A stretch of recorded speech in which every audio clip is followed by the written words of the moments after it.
Chapter 1. Professor Robert Langdon gazed up at the 40-foot-tall dog sitting in the plaza. The animal's fur was a living carpet of grass and fragrant flowers. "I'm trying to love you," he thought. I truly am. Langdon pondered the creature a bit longer, and then continued along a suspended walkway, descending a sprawling terrace of stairs whose uneven grades were intended to jar the arriving visitor from his usual rhythm and gait. Mission accomplished, Langdon decided, nearly stumbling twice on the irregular steps. At the bottom of the stairs, Langdon jolted to a stop, starting at a massive object that loomed ahead. Now I've seen it all. A towering black widow spider rose before him, its slender iron legs sporting a bulbous body at least 30 feet in the air. On the spider's underbelly hung a wire mesh egg sac filled with glass orbs. "Her name is Maman," a voice said. Langdon lowered his gaze and saw a slender man standing beneath the spider. He wore a black brocade sherwani and had an almost comical curling Salvador Dali mustache. "My name is Fernando," he continued, "and I'm here to welcome you to the museum." The man perused a collection of name tags on a table before him. "May I have your name, please?" "Certainly, Robert Langdon." The man's eyes shot back up. "Ah, I am so sorry. I did not recognize you, sir." "I barely recognize myself," Langdon thought, advancing stiffly in his white bow tie, black tails, and white waistcoat. "I look like a Wyvern. Langdon's classic tales were almost 30 years old, preserved from his days as a member of the EV Club at Green Seton, but thanks to his faithfully daily regimen of swimming laps, the outfit still fit him fairly well. In Langdon's haste to pack, he had grabbed the wrong hanging bag from his closet, leaving his usual tuxedo behind. "The invitation said black and white," Langdon said. "I trust tails are appropriate?" "Tails are a classic. You look dazing." The man scurried over and carefully pressed a name tag to the level of Langdon's jacket. "It's an honor to meet you, sir," the mustached man said. "No doubt you've visited us before?" Langdon gazed through the spider's leg at the glistening building before them. "Actually, I am embarrassed to say I've never been." "No," the man feigned falling over. "You're not a fan of modern art?" Langdon had always enjoyed the challenge of modern art, primarily the exploration of why particular works were hailed as masterpieces. Jackson Pollock's drip paintings, Andy Warhol's Campbell's soap cans, Mark Rothko's simple rectangles of color. Even so, Langdon was far more comfortable discussing the religious symbolism of Hieronymus Bosch or the birthwork of Francisco de Goya. "I am more of a classicist," Langdon replied. "I do better with Da Vinci than with de Kooning." "But Da Vinci and de Kooning are so similar," Langdon smiled pleasantly. "Then I clearly have a bit to learn about de Kooning." "Well, you've come to the right place." The man swung his arm toward the massive building. "In this museum you will find one of the finest collections of modern art on earth. I do hope you enjoy." "I intend to," I replied. "I only wish I knew why I am here." "You and everyone else," the man laughed merrily, shaking his head. "Your host has been very secretive about the purpose of tonight's event. Not even the museum staff knows what's happening. The mystery is half the fun of it. Rumors are running wild. There are several hundred guests inside, many famous passes, and nobody has any idea what's on the agenda tonight." Now Langdon grinned. Very few hosts on earth would have the bravery to send out last-minute invitation that easily read "Saturday night, be there, trust me. Trust me." And even fewer would be able to persuade hundreds of VIPs to drop everything and fly to northern Spain to attend the event. London walked out from beneath the spider and continued along the pathway, glancing up at an enormous red banner that billowed overhead. An Evening with Edmund Crisp. Edmund has certainly never lacked confidence, London thought, amused. Some 20 years ago, young Eddie Kears had been one of London's first students at Harvard University, a mob-haired computer geek whose interest in codes had led him to London's freshman seminar, Codes, Gibberish, and the Language of Symbols.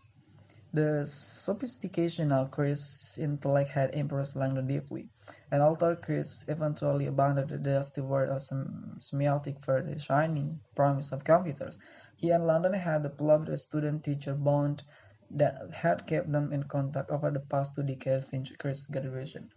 Now the student has surpassed his teacher, Langdon thought, by several light years. Today, Edmund Kears was a world-renowned maverick, a billionaire computer scientist, futurist, inventor, and entrepreneur.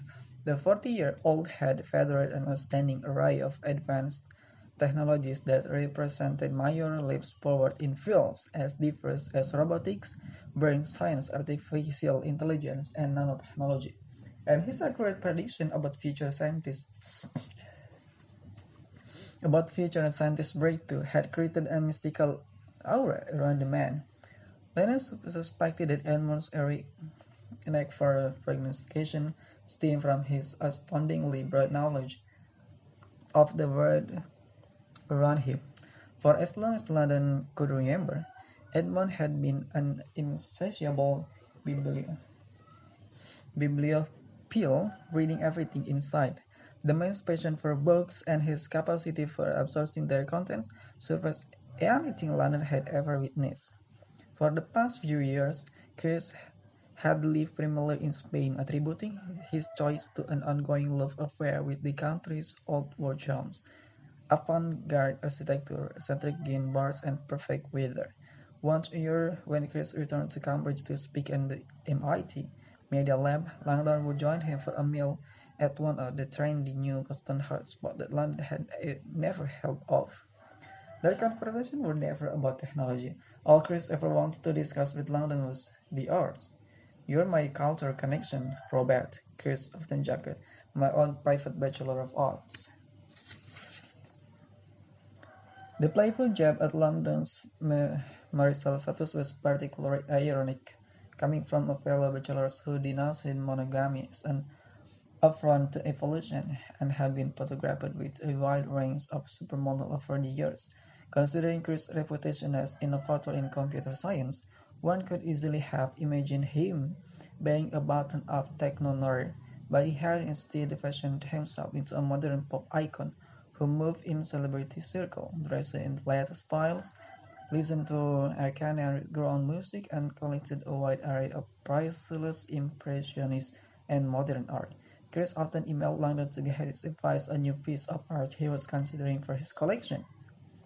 And then he would do the exact opposite, Langdon mused. About years ago, Chris had surprised Langdon by asking him not about art but about God, an old topic for a self-proclaimed atheist. Over a plate of short-rib crudo at Boston Tiger Mama, Chris had picked Langdon's brain on the core belief of various world religions, in particular the different stories of the creations. Langdon gave him a solid overview of current beliefs, from the Genesis story shared by Judaism, Christianity, and Islam, all the way through the Hindu story of Brahma, the Babylonian tale of Marduk, and others. "I'm curious," Langdon asked as they left the restaurant, "why is a futurist so interested in the past? Does this mean our famous atheist has finally found God?" Edmund let out a hearty laugh. "Wishful thinking. I am just sizing up my competition, Robert," Langdon smiled topically.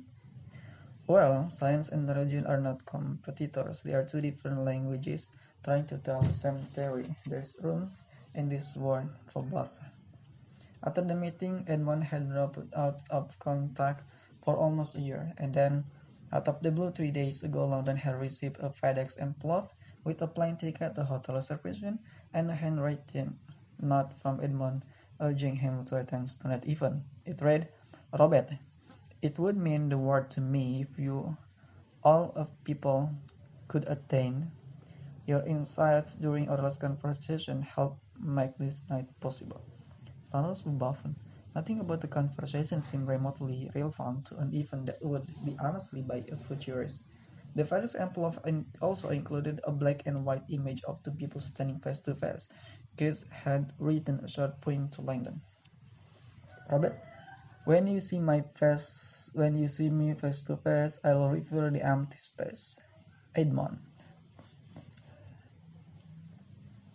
Langdon smiled when he saw the image, a clever allusion to an episode in which Langdon had been fooled several years earlier. The silhouette of the chalice, or a grail cup, revealed itself in the empty space between the two faces.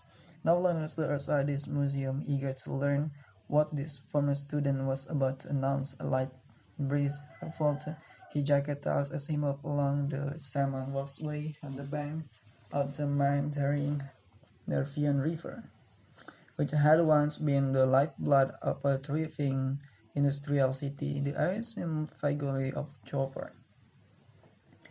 As Langdon rounded a bend in the pathway, he finally permitted himself to look at the massive, glimmering museum. The structure was impossible to take in at a glance. Instead, his gaze traced back and forth along the entire length of the bizarre, elongated forms. "This building doesn't break the rules," Langdon thought. "It ignores them completely, a perfect spot for Edmond." The Guggenheim Museum in Bilbao, Spain, looked like something out of an alien hallucination. A swirling collage of warped metallic forms that appeared to have been propped up against one another in an almost random way. Stretching into the distance, the chaotic mess of shafts was draped in more than 30,000 titanium tiles that gleamed like fish scales and gave the structure a simultaneously organic and extraterrestrial feel, as if some futuristic leviathan had crawled out of the water to sun herself on the riverbank.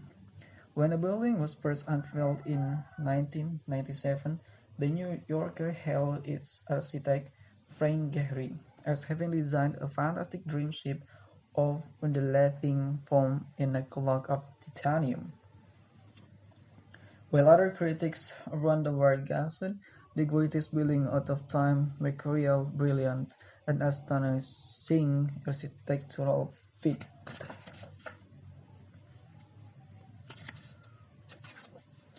Since the museum boasts dozens of other deconstructivist buildings had been erected. The Disney Concert Hall in Los Angeles, BMW World in Munich, and even the new library at Langdon's own alma mater, each featured radically unconventional design and constructions, and yet Langdon doubted any of them could compete with the Bilbao Guggenheim for its sheer shock value. As Langdon approached, the tile facade seemed to morph with each step, offering a fresh personality from every angle. The museum's dramatic illusion had now become visible. Incredibly, from this perspective, the colossal structure appeared to be quite literally floating on water, adrift on a vast infinity lagoon that lapped against the museum's outer walls. Langdon paused a moment to marvel at the effect and then set out to cross the lagoon via the minimalist footbridge that arched over the glassy expanse of water. He was only halfway across when a loud hissing noise startled him. It was emanating from beneath his feet. He stopped short, just a swirling cloud of mist began billowing out from beneath the walkway. The thick veil of fog rose around him and then trembled across the lagoon, rolling toward the museum and engulfing the base of the entire structure. The first sculpture, Lalate. He had read about this work by Japanese artist Fujiko Nakaya.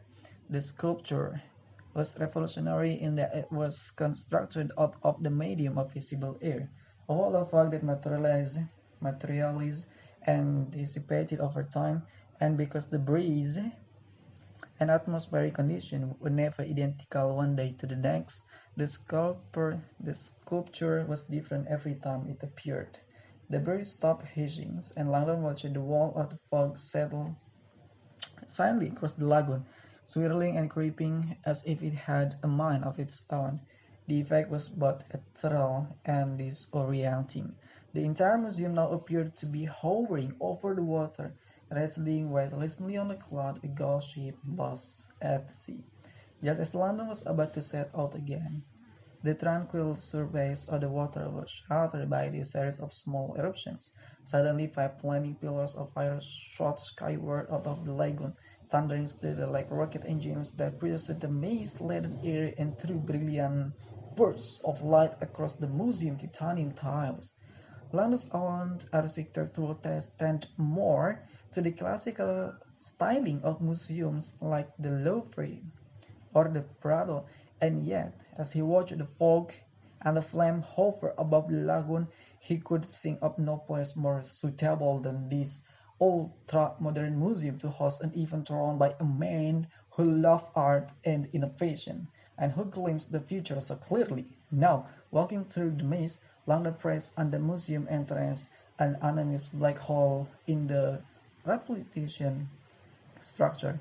As he neared the threshold, Langdon had the uneasy sense that he was entering the mouth of a dragon.